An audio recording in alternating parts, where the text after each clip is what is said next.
Hello my friends, Evolutionary Energy Arts family. Well guys, this really is something that we should be paying attention to. And so this statement right here, what's happening in the undeclared war between India and Pakistan? A war started Monday night between two countries with arsenals full of nuclear weapons, and you probably haven't even realized it.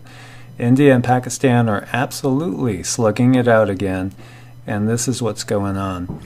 The rivalry between neighbors, India and Pakistan, which has resulted in multiple wars over the past 70 years, heated up Monday night with a cross-border airstrike by Indian forces, which reportedly killed 300 militants. Over Tuesday night, the situation escalated with direct combat between the two countries, including the alleged shooting down of two Indian MiG-21 fighters and an Indian helicopter, and also a Pakistani F-16. And so if you just look at that, you can see how, well, it's a very convoluted situation in many ways. So, the Indians, they were flying the Russian-made MiG-21s, and also the Pakistanis were flying the American-made F-16. And yet, things have changed as far as, the situation between different countries as different alliances are always changing and in flux, and we've seen a lot of change in the world this past year or two. And so the potential for an all-out slugfest between these two countries is made exponentially worse by the fact that these two countries both maintain stockpiles of nuclear weapons. A crisis between the two could quickly spiral into a full-scale conventional war, then nuclear war, with grave consequences not only for the region but for the entire world. And there are particulars of this conflict as well as the policies from these two countries that could help keep nukes out of the sky, things the rest of the world could learn from. As you see, fighter jet trails up in the air. And so this is a little bit of a background. So India and Pakistan are two of the world's most intractable foes. The two countries, originally making up the majority of the British colony of India, achieved independence in 1947. So we saw a lot of changes after World War II. And this is one of them, and also, of course, the resurrection of Israel as well, shortly thereafter. So this kicked off a bloody partition that killed up to 2 million people, as Hindus and Sikhs fled east for what would later become India, and Muslims fled west to what would later become Pakistan. The two states became bitter enemies, a problem exacerbated by a disputed border that includes the Kashmir region. Kashmir, with Muslim residents making up 60% of the 15 million people who live there, was split up between India and Pakistan. A 435-mile-long border known as the Line of Control divides Indian Kashmir from Pakistani Kashmir, with troops from both sides manning their respective sides. As a result of this baked-in tension, India and Pakistan have fought 4 wars since independence, in 1948, 65, 72, and 99. 3 out of those 4 wars were fought over Kashmir. India claims that Pakistan trains and equips Muslim guerrilla forces meant to weaken India's hold over Kashmir and eventually bring the entire region under Pakistani control. These forces launch periodic attacks against Indian military and paramilitary forces, which they consider occupiers. Pakistan denies it has any links to the guerrilla forces. As we see the soldiers brandishing their AK-47s. So, how we got here, the developments of 2019. On February 14th, 2019, a convoy of Indian paramilitary forces in India and Kashmir were attacked by a car bomb, killing 46 troops. The terror group held responsible for the attack, Jaish-e-Mohammed, the Army of Muhammad, is considered a foreign terrorist organization by the U.S. government and has openly declared war against the United States. India has repeatedly accused Pakistan of supporting Jaish-e-Mohammed and other groups as proxies to undermine Indian control of Kashmir. As we see on the map, you see Pakistan, we see India, and we see Jammu and Kashmir, Himachal Pradesh, Punjab. And we see Bangladesh over here, and Nepal, and Bhutan, just to give you a lay of the land here.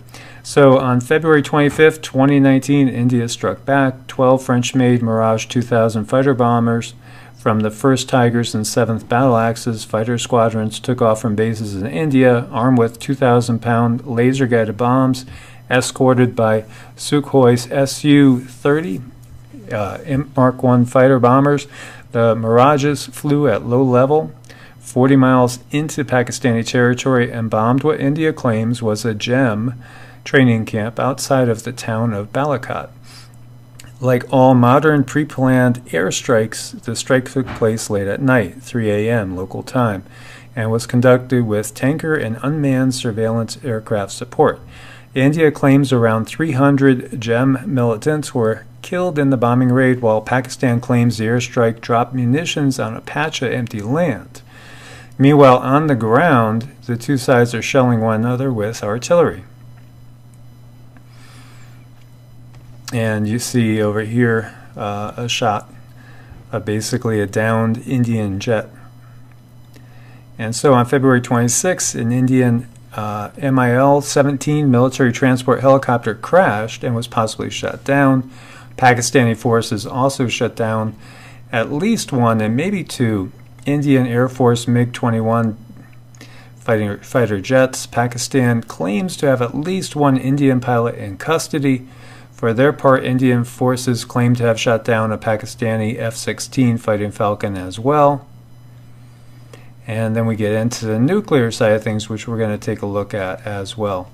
So, this is a conflict, again, steeped in history, and as we, look at Wiki over here, it's, going back to the partition of British India in 1947 that created these two modern states, and it's been tense ever since. As you see over here, a little map. And again, this has broken out into conflict many times, full-blown wars, as well as just smaller incidents as well, including a show of force with setting off nuclear weapons. So obviously not a good situation. And here on the BBC, India demands Pakistan release pilot as Kashmir crisis intensifies. As you can see, there's video here for you guys to see as well. And there was video, and I did watch it, showing the pilot blindfolded, blood on his face, and it was shared by Pakistan's information ministry. India described the images as a vulgar display of an injured personnel, and it did look like he was getting beaten up and hit, as you see pictures of him there and his plane. And there is a video there of the wreckage.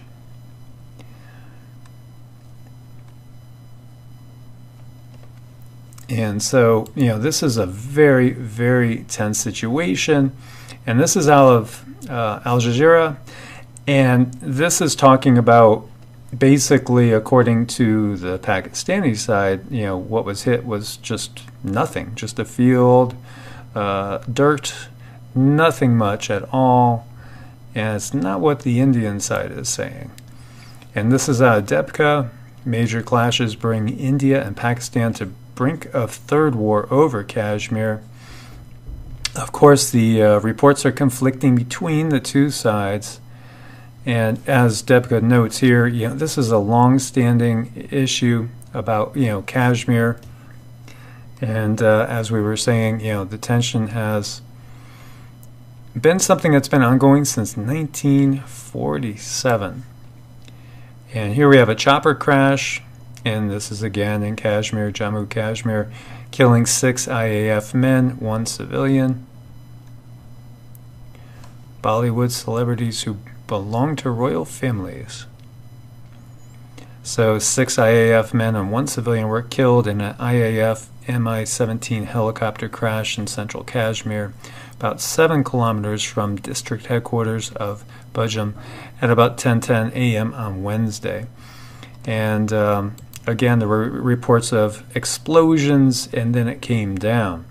And out of RT, Nuclear Armageddon, has found newfound equilibrium, most definitely, and we could see the tension. And it's not just here, but this is definitely one that we need to pay attention to, because this could also spiral out of control.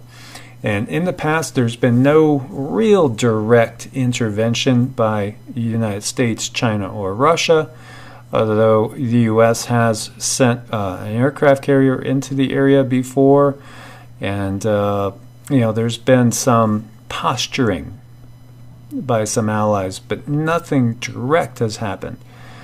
And it's something we're going to have to really, really watch.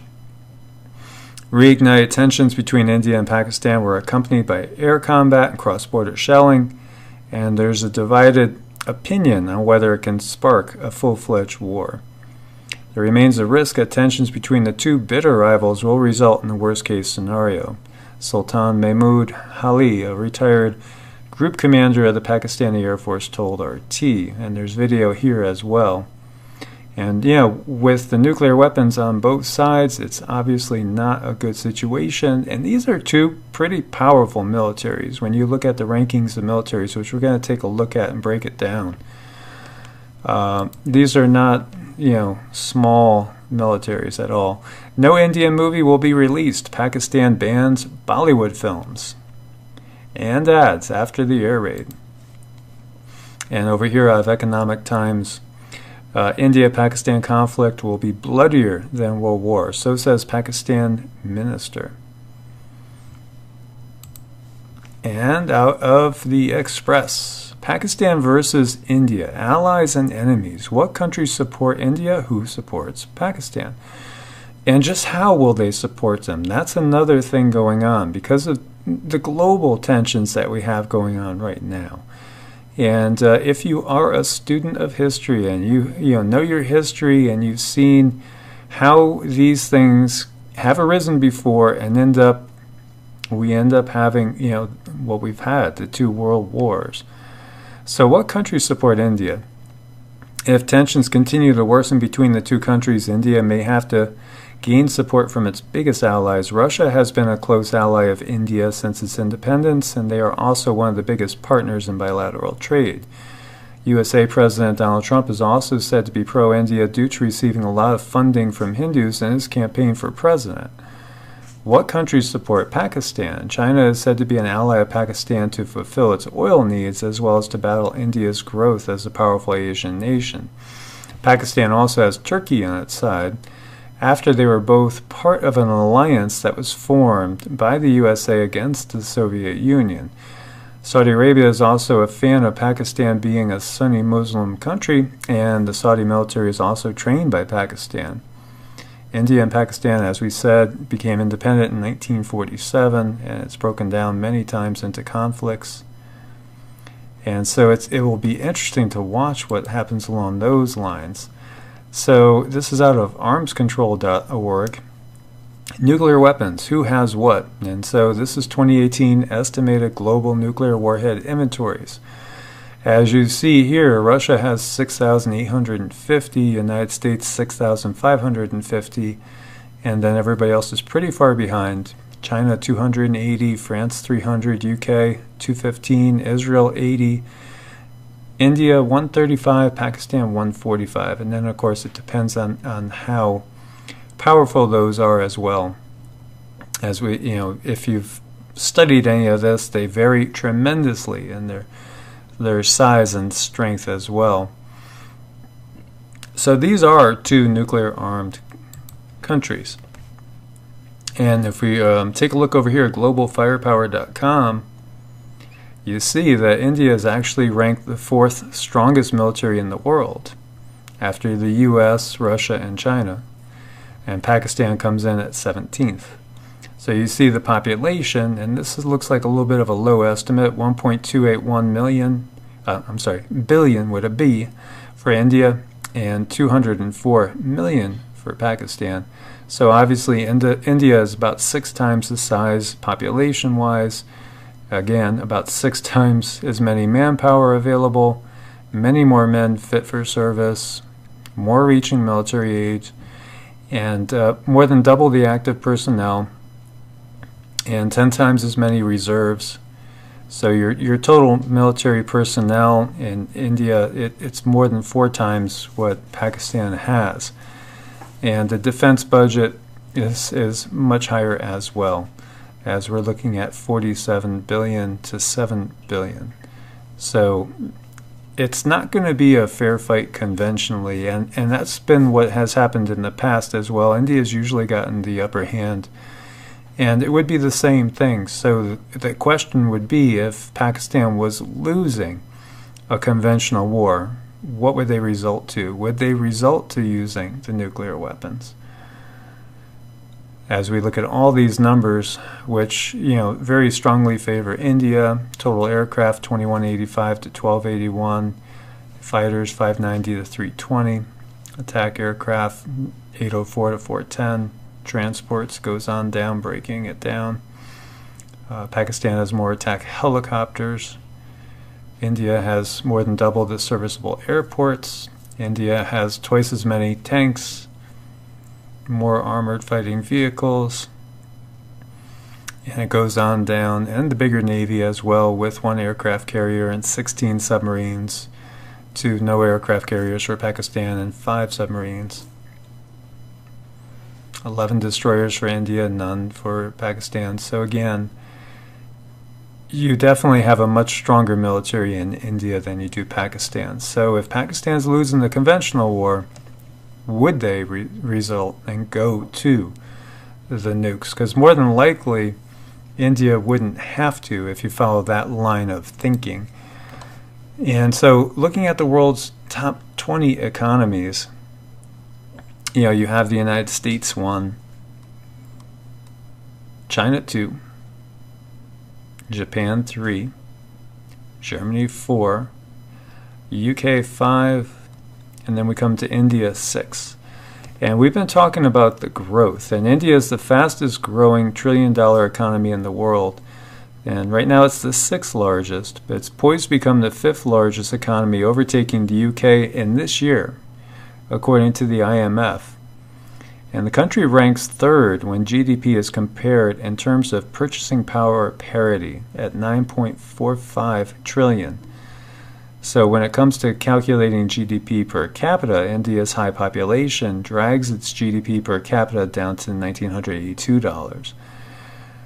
So it's really growing fast, and it is up and coming, and there are even sources that say, just like we've talked about the inevitability of China surpassing the United States at some point as the dominant world power, there are some sources saying India will shortly thereafter go past China.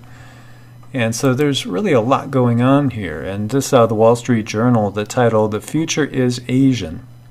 Review Global Power Shifting East." And as long as this channel has been operating, I've been saying that, and we this is part of the plans. And the question is the decline of the West, so long predicted, now within sight? A loosely unified Asian mega-region may be its replacement. And so a lot of it breaks down to what's going to happen in the relationship between India and China as well, because India and China have had some standoffs of their own. And so China is a strong ally of Pakistan now. As we know, you saw some F-16s that were used by Pakistan. And so things have shifted in the past, and arms supplies shift. We see Turkey. Turkey they still are a part of NATO, but now they're definitely aligned with Russia and China and Iran and Pakistan. So this is really interesting to see and to watch, because if this breaks down, as it really could, it's going to test a lot of relationships, and it could strain some alliances as well.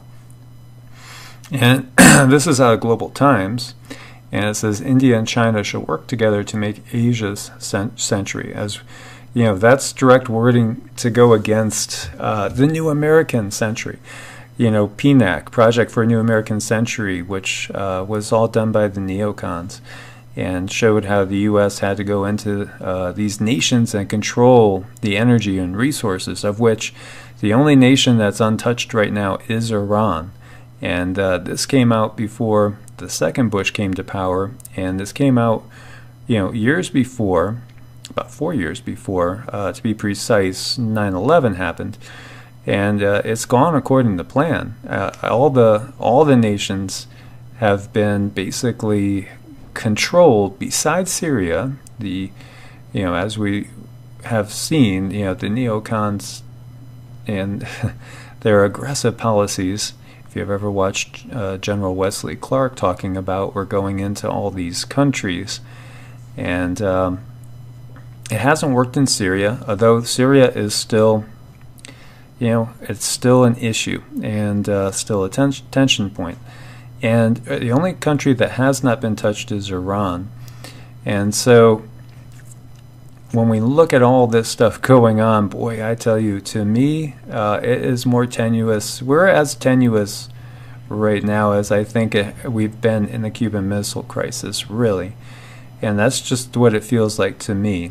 And the potential for really world global conflict this year is the highest I think we've ever faced. It just feels it to me. And you guys share your opinions. Please do let me know what you think. Will calmer heads prevail, or is this going to break down even farther? Really want to hear your opinions on what you see and what you feel. And the worst part about all this is, for the most part, almost everybody, the average civilians of the world, don't want this continual conflict, because it's just not good for the average person. And we need to find a way to work past all these things and to get some real long-lasting peace. And of course we know often peace isn't profitable, and unfortunately that's the society that we have. That's the world we live in, and that has to change if we are to survive and make it through these times, because many of you believe these are the birth pangs that have been foretold, and believe that we're in the end times.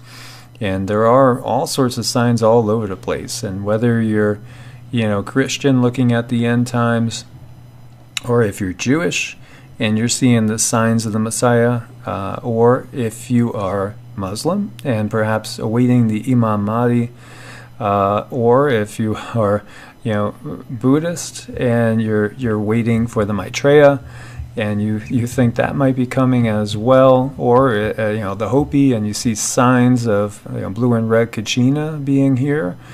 Or if you are a student of Sumerian lore and think that Nibiru is making its return, there's a good argument for all those right now. We could see the signs that are all around us. But let's not lose sight that ultimately, what is the outcome? The ultimate outcome is, we're going to go through these birth pangs, and ultimately what we have is a chance at a new world. And a chance at a new way. It's not complete destruction. It's not death to every form of life on the planet.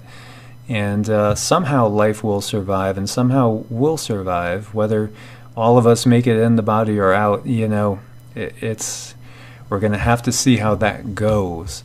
But at the same time, life will make it through, and life will survive, and ultimately it'll be a return to a golden age. And that's basically the outcome when we look at all these sources as well, is what comes is so much better than what we're in now. Because we have been in the Kali Yuga, according to the Hindu philosophy, and that means it's the dark age. We've been living in a dark age of unenlightenment, and we could see that as what's driven us has been basically the ego, corporate greed, and just everything that goes against unity consciousness and coming together and working together in peace. And the world is waking up. People are waking up. We see it with the Yellow Vest protests. We see it in so many other areas as well. And it's time to just say no to all this war. And just, if we could get the soldiers of the world to stand down and just refuse to fight, that would change everything. And is that a possibility? Well, I hope so. I hope so. So my friends, as always, thumbs up, support the channel. Please do subscribe, click the bell, get all the notifications, share with as many as possible, and let's wake up others. Let's get others on board to the changes that need to happen. As always, share, and I look forward to your comments, my friends. Stay safe out there, stay alert, stay prepared, but no fear. God bless. Namaste.